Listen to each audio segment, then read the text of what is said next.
चिंतन श्री गुरुदेव दत्त श्री स्वामी समर्थ।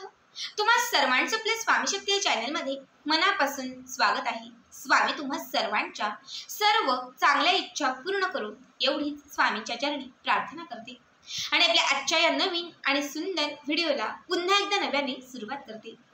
भक्तांनो, आज 5 डिसेंबर मंगळवार अत्यंत विशेष आणि महत्त्वाचा दिवस, कारण आज आहे कालभैरव जयंती। खरं तर कार्तिक महिन्यामध्ये जी अष्टमी असते, या अष्टमीच्या दिवशी आपण कालभैरव जयंती साजरी करत असतो।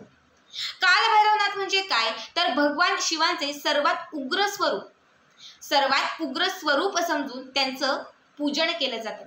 खरं तर कालभैरवनाथांची मंदिरं किंवा तुम्ही देवघरात कधी मूर्ती पाहिली नसेल, कारण जे उग्र दैवत आहेत या उग्र दैवतांच्या मूर्त्या किंवा त्यांची मंदिरं जी आहेत ती खूप कमी असतात आणि शक्यतो आपण देवघरामध्ये त्यांच्या मूर्त्या ज्या आहेत त्या ठेवत नाही। मात्र संपूर्ण वर्षभरामध्ये कालभैरव जयंती हा असा एक दिवस असतो ज्या दिवशी आपण कालभैरवनाथांची मनापासून सेवा करत असतो, त्यांची उपासना करत असतो, त्यांचे काही उपाय करत असतो। बघा, कालभैरवनाथ हे तंत्राचे, मंत्रांचे आणि विद्येचे अत्यंत महत्त्वाचे सर्वात मोठे दैवत मानले जातात। जे काही आपण उपाय सेवा जे काही करत असतो, ह्या सगळ्या सेवा आणि उपाय हे कालभैरवनाथांच्या मंदिरात केल्याने त्या सगळ्या सेवा आणि उपाय ह्या लवकर सिद्धीस जात असतात। बघा, आजच्या या व्हिडिओमध्ये मी तुम्हाला याच कालभैरव जयंतीचा एक विशेष महत्त्वाचा उपाय सांगणार आहे, जो आपल्याला सायंकाळच्या वेळी आपल्या घरामध्ये करायचा आहे। उपाय लिंबू आणि लवंगाचा आहे। आपल्या घरात जर कुठली बाधा असेल, कुठली नकारात्मकता असेल, कुठली वाईट शक्ती तुम्हाला त्रास देत असेल, घरात सतत आजारपण येत असेल, दारिद्र्य असेल, कुठल्याच कामात यश नसेल, घरामध्ये बरकत नसेल, तर या कुठल्याही गोष्टीसाठी तुम्ही हा उपाय आवर्जून करू शकता। आजच्या दिवशी जर तुम्ही असा तंत्रांचा, मंत्रांचा कुठलाही उपाय केला तर तो प्रत्येक उपाय हा लाखात एक असणार आहे, कारण ज्याचे दैवतच ते आहेत, आज त्यांच्या जयंतीला तुम्ही हा उपाय करणार आहात। आजच्या दिवशी करायचे बरेच उपाय तुम्हाला मागच्या व्हिडिओमध्ये सांगितलेले आहेत, मात्र हा उपाय सगळ्यात जास्त महत्त्वाचा आणि सगळ्यात जास्त प्रभावी आहे। त्यामुळे आजचा हा व्हिडिओ शेवटपर्यंत पहा आणि जे चॅनलवरती नवीन असतील त्यांनी लगेचच आपल्या चॅनलला सबस्क्राईब करा। बघा, आपल्याला काय करायचं आहे, या उपायासाठी एक अख्खल लिंबू घ्यायचं आहे। बाजारातून एक स्वच्छ सुंदर असलेले एक लिंबू घ्यायचं आहे। घरामध्ये आणून ठेवलं असेल ते लिंबू घेतलं तरीही चालेल। लिंबू शक्यतो कच्च किंवा हिरवं नको, तर ते थोडंसं पिवळसर असलेलं असंच लिंबू तुम्हाला घ्यायचं आहे।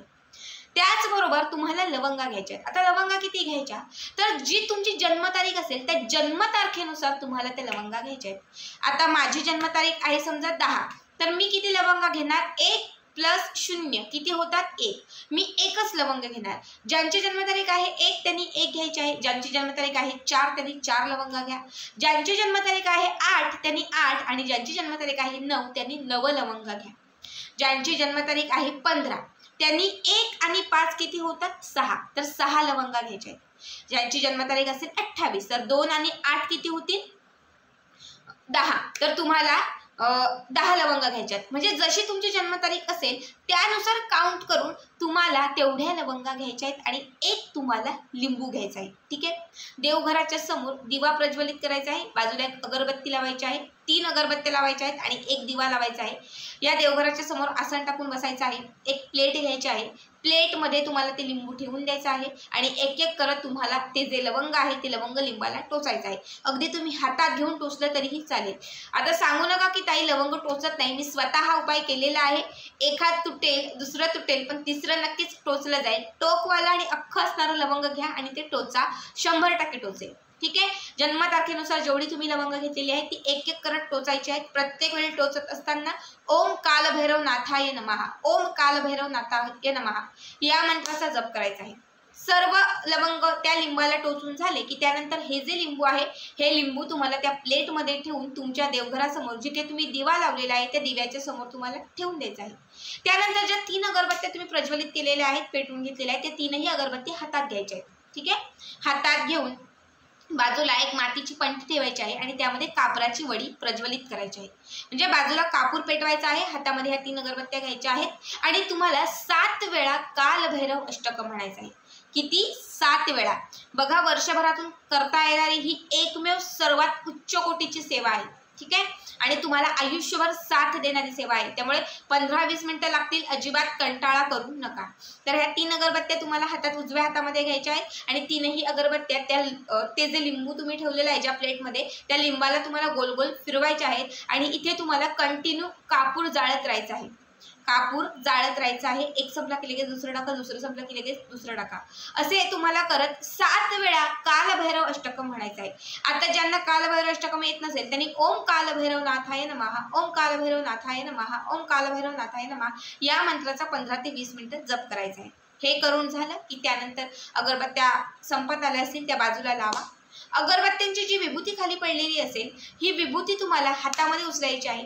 थोडीशी उचलून उजव्या हातात घ्यायची आहे आणि त्या लिंबाकडे बघत तुमची जी इच्छा असेल, घरातील इडापिडा दारिद्र्य समाप्त होऊ दे, घरामध्ये बरकत येऊ दे, घरात माता लक्ष्मीची कृपा होऊ दे, घरामध्ये माझं जे घर, तुम्हाला म्हणायचं की माझं जे घर आहे ते सर्व बाधेपासून मुक्त होऊ दे, असं सगळं तुमच्या मनात जे असेल ते व्यक्त करून ओम कालभैरवनाथाय नमः या मंत्राचा एक जप करून तुम्हाला असं लिंबाकडे ती विभूती फुंकायची आहे. ठीक आहे, हे करून झालं की त्यानंतर एक सफेद रंगाचा एक छोटासा कापडाचा तुकडा घ्या. लाल घेतला तरी चालेल किंवा पिवळा घेतला तरीही चालेल.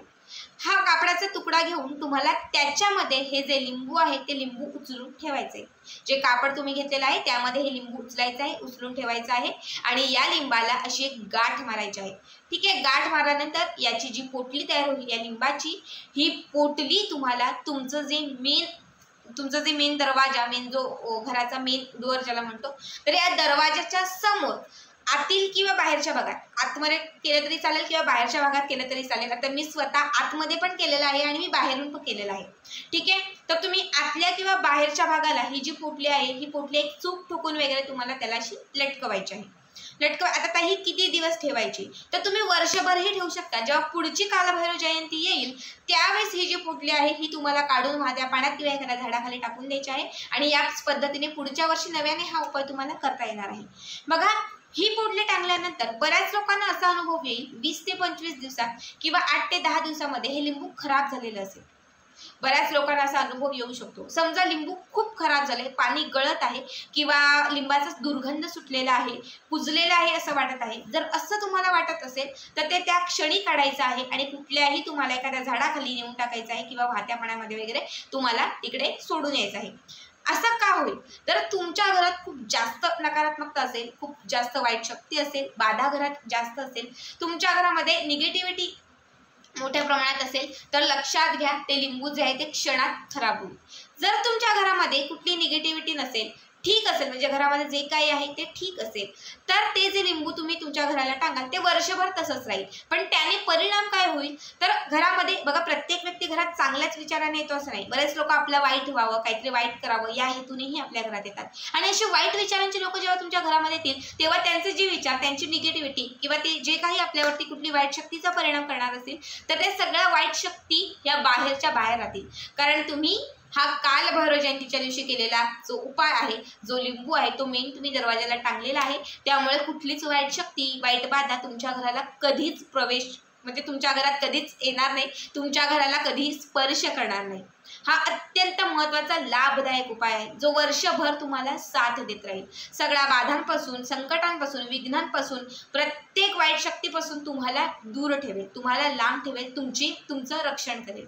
त्यासाठी आजचा हा उपाय करणं अत्यंत आवश्यक आहे. आता ज्यांचे लिंबू खराब झालेले आहेत त्यांनी हे जे लिंबू आहे ते फेकून द्या किंवा वाट्या पाण्यामध्ये सोडून द्या. पुढच्या वर्षी पुन्हा नव्याने हा उपाय करा. पण काळजी करू नका, कारण घरात असलेली बाधा, वाईट शक्ती यांचा नाश तर झालेला आहे.